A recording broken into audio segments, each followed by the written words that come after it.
President Trump's executive order temporarily prohibiting people from 7 countries to enter the United States has been declared unconstitutional by a federal judge in Washington state. And this judge has overruled all other judges who upheld the executive order and has made his order effective across the entire country. Isn't it interesting how far left judges and politicians claim something is unconstitutional when they don't get their way? Now, when did the Constitution begin to apply to people from foreign nations who want to travel here? Also, Title 8, Section 1182 of the United States Code gives to the President the authority to, and I quote, suspend the entry of all aliens or any class of aliens as immigrants or non-immigrants, or impose on the entry of aliens any restrictions he may deem to be appropriate. Now a federal judge is saying that enforcing this law is unconstitutional because it imposes a religious test. Now this is BS, and anybody who has any common sense can see this. I've studied the law a lot over the last 20 years, and my conclusion is in agreement with what the late Justice Scalia said 4 years ago at Southern Methodist University, that the Constitution is dead, dead, dead. And all this ruling by this corrupt federal judge does in Washington state is substantiate what Scalia said 4 years ago. If the Constitution was respected as a fundamental law, like it's supposed to be, then only people who rank as citizens would have constitutional rights and protections. To create the fiction that constitutional rights and protections also apply to aliens of foreign nations means that the Constitution applies to around 7 billion people across the globe, because any one of them can claim they have a constitutional right to come to the United States.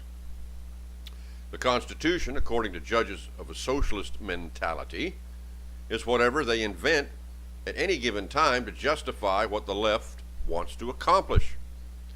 Thomas Jefferson called such a constitution a blank paper by construction, and that's precisely what it is to many judges and politicians in this country. Actually, the Constitution shouldn't apply to anybody in the United States. Now, why do I say that? Well, let's go back in time to the case of Dred Scott in the 1856 term of the Supreme Court. According to this case, what persons can claim constitutional rights and protections? Well, that's simple. Only citizens. You see, Chief Justice Taney said that, and I quote, the words people of the United States and citizens are synonymous terms and mean the same thing. So the question is, are aliens of foreign nations citizens of the United States? It doesn't take a genius to figure that one out. But are the people of the United States today citizens under the Constitution? To answer this, we must determine the answer to a basic question that has existed throughout the history of the world. And that question is, are we free or are we slaves? What is our status? Is our status free or is our status slave? Now, what imposes the status of slavery? In the Dred Scott case, 2 justices dissented from the majority opinion that ruled that Dred Scott had no legal means of emancipation at that time. One of those justices was Justice Curtis. Concerning the status of slavery, he said, and I quote, "The status of slavery embraces every condition, from that in which the slave is known to the law simply as a chattel with no civil rights, to that in which he is recognized as a person for all purposes, save the compulsory power of directing and receiving the fruits of his labor. Which of these conditions shall attend the status of slavery must depend on the municipal law, which creates and upholds it. All slavery has had the force of law behind it, and today is no exception. It's the way it's always been. So the core of slavery, according to Justice Curtis, was the compulsory power of directing and receiving the fruits of his labor, the slave's labor. Now, what does it mean to direct and receive the fruits of labor? Well, in the speeches made by congressional representatives in 1866, just after the Civil War, we can see what the core of slavery is. Representative Ignatius Donnelly of Minnesota, on the floor of the House of Representatives on February the 1st, 1866, said, "Slavery consists in a deprivation of natural rights. A man may be a slave for a term of years as fully though he were held for life. He may be a slave when deprived of a portion of the wages of his labor, as fully as if deprived of all." Did you get that? He may be a slave when deprived of a portion of the wages of his labor, as fully as if deprived of all.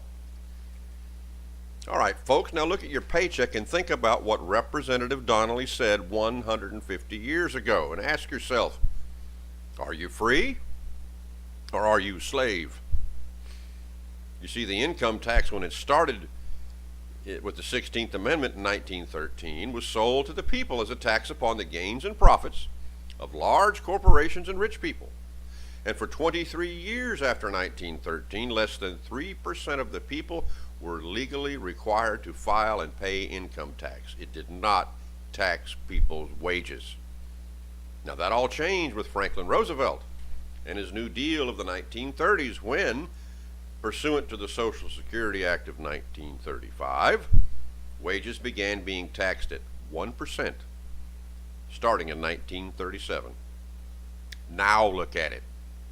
Now the politicians look at our labor as their property to do with as they please. And they have the audacity to claim that the Constitution even exists. Taking the oath to uphold the Constitution today is about the same as promising to keep putting makeup on a corpse. Most of today's politicians and judges dishonor those who struggled and died in the Civil War so that all people would be equal in the right to free labor. They have robbed us of our right to free labor without asking our consent by amending our Constitution. And they have the audacity to say the Constitution still applies today. They control our educational systems so that we're dumbed down and made ignorant of the law and our rights, so they can take advantage of us. They reduce us to slavery and try to brainwash us into thinking we're free. This I can promise all of you. Waging war against the truth will not have a happy ending. God does not approve of political rulers who lie and deceive to hold power over people. He who rakes fire into his bosom shall get burned. Yeah, you will get burned. We've been living under a de facto system of government now for over 80 years. This is not government of the people, by the people, and for the people. It is government of the hypocrites, by the hypocrites, and for the hypocrites. Now watch my 4-part video on the perverted Constitution on my website and judge for yourself. I spent a lot of time doing legal and historical research over the years, folks. Now, whether or not President Trump can restore de jure government remains to be seen, but at least he has the guts to oppose the slave power and try to do what's right for the people.